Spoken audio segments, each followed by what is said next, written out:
Every 75 years, a ball of fire streaks across the sky. But that's no fireball. It's Halley's Comet. And you're about to hitch a ride on it. Get ready for a journey around the sun to the edge of the solar system and back again. What conditions would you find there? How would you manage to survive on your new icy home? And what would it have in common with a trip to a Hawaiian island? This is What If, and here's what would happen if you took a ride on Halley's Comet. Comets are the frozen remnants of our solar system's formation from about 4.6 billion years ago. They're made up of dust, rock, and ice, and they come in many sizes, shapes, and levels of notoriety. Maybe the most famous is Halley's Comet, officially known as 1P Halley. It's been observed for over 2,000 years. It was the first comet that astronomers understood would make repeat visits. More specifically, it was astronomer Edmund Halley who figured this out back in the 18th century. Based on his calculations, we know the comet returns to our night sky just about every 75 years. With its last flyby past Earth happening back in 1986, you can expect to see it again in 2061. Plenty of time for you to get ready to hitch a ride on this icy rock.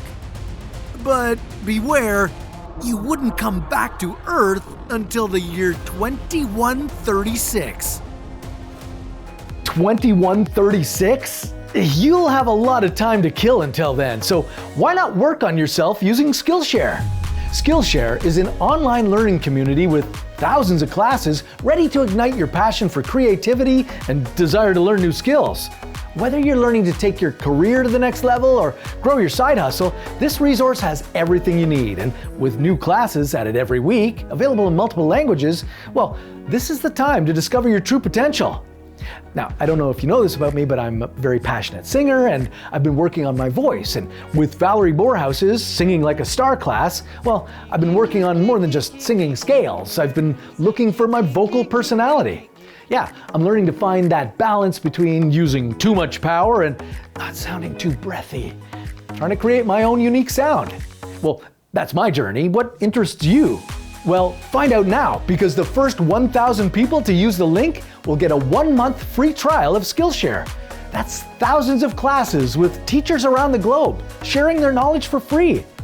Trust me, you don't want to wait for Halley's Comet to come back before you click on this offer. When you catch a ride aboard Halley's Comet, you wouldn't be the first mission to land on a comet. In 2004, the European Space Agency began the Rosetta mission to follow a comet on its orbit around the Sun. 10 years later, they were able to successfully deploy a lander on the comet's surface. But you would be the first to make a human-crewed rendezvous with a comet. As your spaceship was closing in on Halley's Comet, the first thing you'd encounter would be large amounts of gas and dust. Whew, somebody get a house cleaner over here. This gas and dust combo form an atmosphere that stretches behind the comet for millions of kilometers. The particles of dust would be tiny, only 1/1,000,000th the size of a smoke particle. And while you'd be protected inside your spaceship, this would certainly make your approach to the comet a little more challenging. The dust particles would slam against the shield of your ship at about 241,400 kilometers per hour. Keep your fingers crossed that they wouldn't rip off chunks of your craft like they did to one unlucky space probe back in 1986. If they did, it could threaten the entire mission. You could temporarily lose control of your ship, not to mention lose contact with Earth. Needless to say, with about 60 tons of dust flying off the comet every second, you'd be in for a wild ride. But you'd finally land successfully on the comet's nucleus, which looks like a potato or an unshelled peanut. It's here you'd be met with a big surprise. First of all, a comet's nucleus is what's left of it after you strip away all the dust and gas.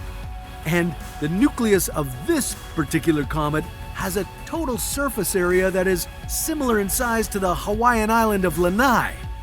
So, while you'd be traveling solo on your mission, you could have brought along plenty of friends and family. Maybe next time.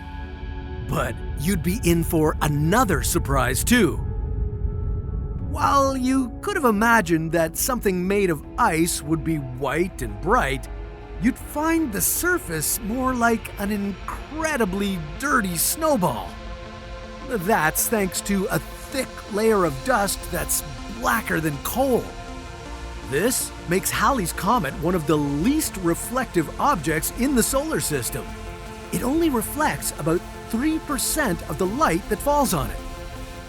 As you begin to explore your surroundings, you'd want to make sure to do so with extreme caution.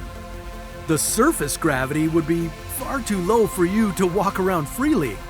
If you jumped as high as you do on Earth, you'd leap right off into space.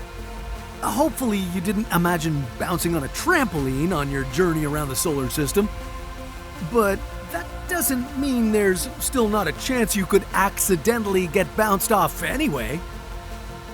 While we don't know exactly how fast Halley's Comet rotates on its axis, there would be a period of transition from day to night.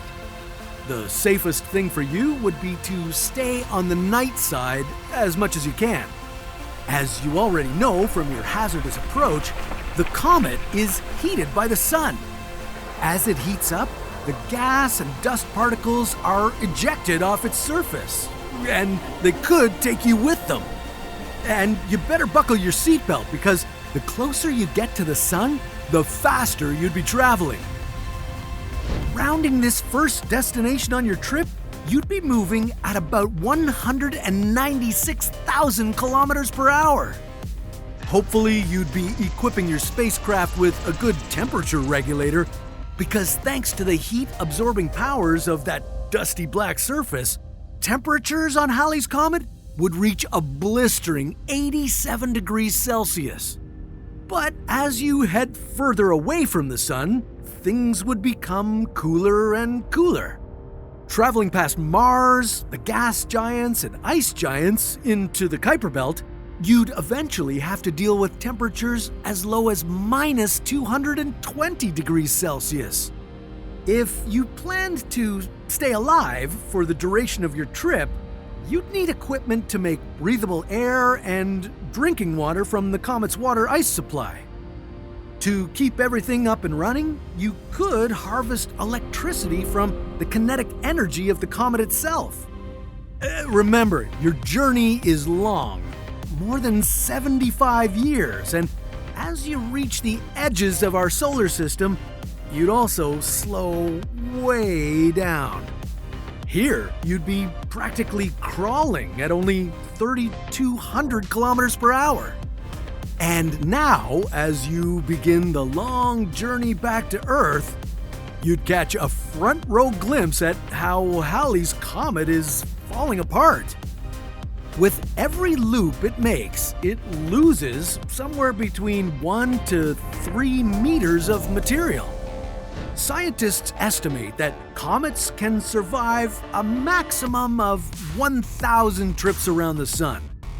But with 16,000 years and around 210 revolutions in its current orbit already under its belt, Halley shows no significant signs of aging.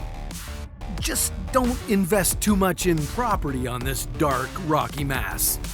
Eventually, your great-great-great-grandchildren could be left with nothing but a crumbling comet, being torn apart every second. Instead, you could grab a plot of land on the moon, but that's a story for another What If.